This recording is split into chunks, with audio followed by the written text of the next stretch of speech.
I am back at my dad's bookshelf, poking around, and I found this family gem, Waiting for the End of the World by Madison Smartt. The family story of this is when my youngest sister was being born, my dad was reading this in the hospital. And the doctor asked him what he was reading, and he said, "Oh, Waiting for the End of the World." And it turned out to be somewhat precognitive, a book. My little sister is a force of nature. She's not the end of the world, but it made sense. But this book is fantastic. It is, I've read a good number of books by this guy. This is the winner by far. It is set in New York and kind of like the underground scenes there. And there's a radical revolutionary. There's all these characters that are just wild, fascinating, real-life characters. I think Madison Smartt spent a lot of time in the underground New York, and this is what he saw.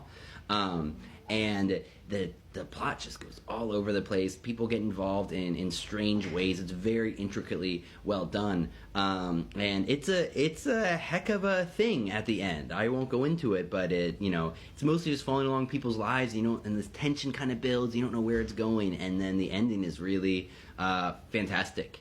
But most of all, this is a book of amazing characterization. It's never left my brain. I've read this probably 4 or 5 times since I was in high school, and I can still picture characters and things that happen in this book. Sometimes you can just visualize the scenes so well, and there's half a dozen scenes in this book. I can just see them in my head. It's fantastic. It's a fantastic book. I recommend this by Madison Smartt. If you see his short stories as well, he's an excellent short story writer. And I know this book. My dad knows him because they were in the same college, separated by a year or two. And now Madison Smartt is a literary agent in New York, who I pitched. So Madison Smartt, if you see this, I would still love if you would be my agent for my graphic novel series about the cannabinoids based on Moby Dick. So we'll see if that works. Anyway, for everyone else, read this book. Wonderful, wonderful piece of work.